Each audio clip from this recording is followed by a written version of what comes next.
what is an AI? Artificial intelligence, right?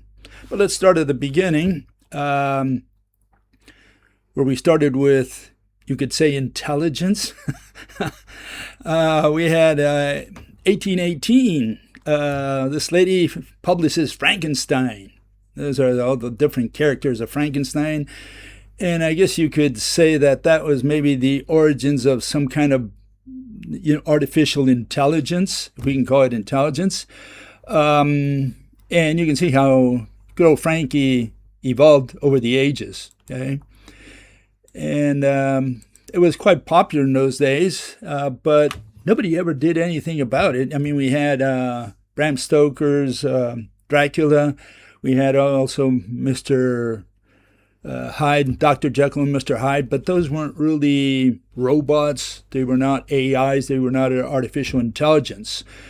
We would have to wait almost 100 years to get the next sample, I guess, of robots, and that was this fellow, Czech guy, Karel Capek, and he said something interesting that I guess has merit even today. It says, the product of the human brain has escaped the control of human hands. And he said that 100 years ago, okay? So keep that in mind. It's like he already saw the future of what was happening, especially with the AIs, right? Which is my argument today. And these were some of the robots they created in those days, these tin cans, trash cans. So that's how robotics, I guess, progressed.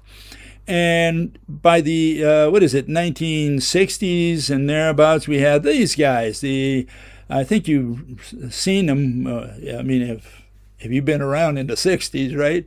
And they're the Autobots and the Decepticons, and they turn into cars and they turn into airplanes, right? So the question is whether this is even feasible. I mean, it's great on cartoons. Can this really happen? And maybe they do. Here you have one fellow who at least attempts it. Look at him, okay? And he goes around and he's an Autobot. So do we have Autobots today? Well, I mean, he got the right idea, and I guess he got that from the folks that created the Transformers, right? The Autobots and Decepticons. Let's see if he comes out again. I'd have to watch that. He did pretty good. He does deserve a tip for that, okay? But then we moved into something similar, which was not exactly a guy like Frankenstein, where you put the bolts and zap them or anything like that. And it's these androids, right? And here's an example of one of those guys, one of the most famous ones. I'm Data, an android. I am only an android. I'm an android. I am an android. I am an android. I am an android. I am an android. And then his buddy. It is not logical, but it is often true.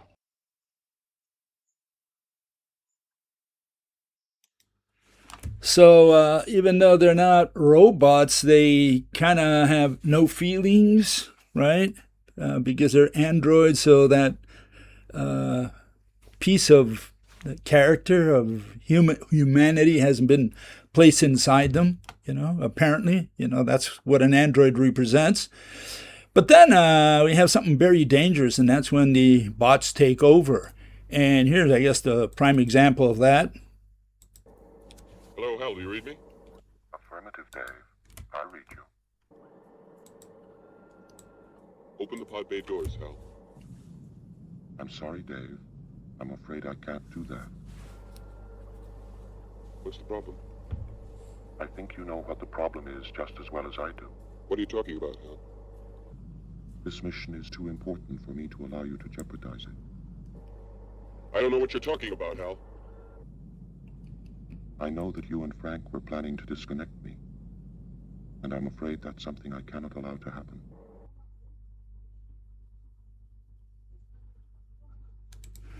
that's when the bots take over. Is that what's going to happen with AI? I mean, are they taking over? And here are a couple samples that you should at least ponder, right? This is all created by AI today. We don't need people who know how to draw anymore. Forget about Picasso, forget about even Leonardo and all of them, you know. These guys can do it a lot better, the AIs. I mean, they do very good art, okay?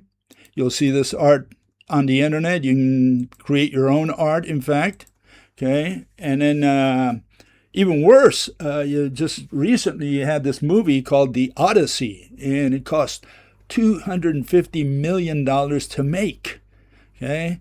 And you say, that's a lot of money, but look at these guys. And I had to film this with my camera because they wouldn't allow me to download it, but you get the idea here. This is done all with AI. And here goes.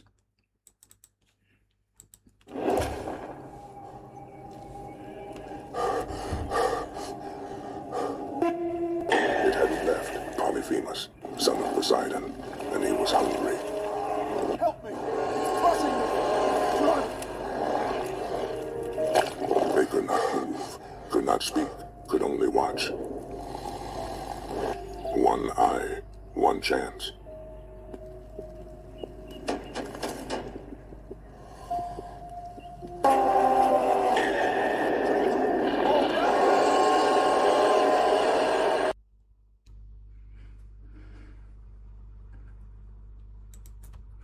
So you can see AI is quite powerful, but I'm a little worried because, I think to a great extent this is going to replace Hollywood. A lot of people, you've got lots of programmers out there, they're going to be using the AIs to be doing movies. And why do we need Hollywood? Aside from the fact that I think fewer people watch movies these days, we're going to have this enormous, cottage industry out there that's going to compete against Hollywood. And, we're talking about businesses going down. We're talking about different types of work available in the future for people, or maybe none at all. And that's essentially what I'm talking about here. Look at the AI growth, in the from 2016 to 2025. I don't know if the numbers are correct, but you can see the trend, and that's still 225. Here is the trend right after that, all the way projected until 2035. And you can see that DAs are, they're going to be conquering the world. This AI thing, artificial intelligence, is really going to conquer the world in many ways. And why am I concerned about that? Well, for those of you who've been around my channel, you know that I'm saying that we're the last generation of humans on Earth. Okay, so we don't have too long to go. In fact, I'm going on 74 this year, and I don't think I'll make it to 80. That's only 6 years down the road, so you won't see me after 6 years probably. But this is the trend that I think happened and will happen. Okay, we had 300,000 years of hunter-gathering, more really. Maybe 15,000 years of farming when we discovered that we could put seeds on the ground, and that developed. Those were the modes of production. The mode of production then about 300 years, maybe even up to 400 years ago, was manufacturing, right? We started making inventions, taking people out of the farms, putting them into the cities to produce machinery for the farms.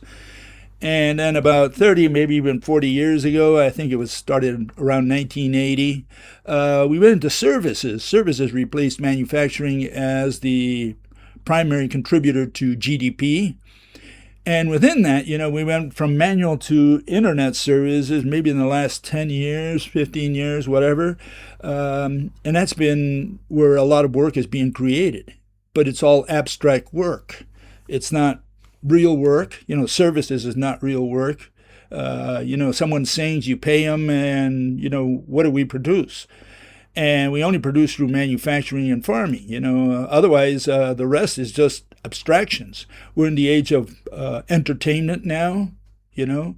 So you can see the trends there, not only in the economy at the top. Look at the bottom also. You have the group sex. You know, lots of people just slept with anybody in their group, in their clan. Then we went to patriarchy, you know, kind of like each one had a harem of some sorts. You know, the guy slept with anyone he wanted. Maybe the women did too, you know. They cheated as well, I guess. Then we went to nuclear family, really around the 18th and maybe 19th century. And today we're in singles mode and bachelors and single mothers, single fathers, you know, so we're not having kids anymore. And this whole thing, where does it lead? Well, it leads to this. The population growth rates are going down. And it's predicted, if everything goes according to plan, right, that by mid-century we should reach ZPG, meaning zero population growth. The population of the world, right, will stagnate. We will reach the maximum population that we've ever had, and from there on it'll decline probably, because again, nobody will have children. And so the issue is, you know, we have a double whammy. On the one hand, we have higher unemployment.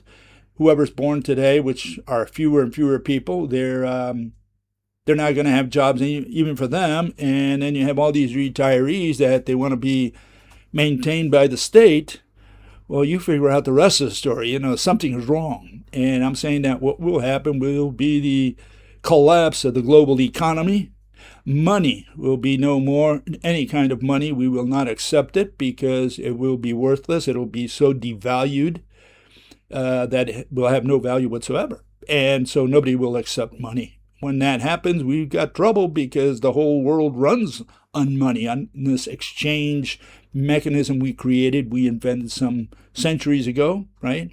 And once that dies, you know, nobody has any, specifically, right? Nobody has any reason to produce or distribute food to you. And guess what? That's the end of you. You got to look at how much stuff you have in your fridge, and that's a measure of how much time you have to live.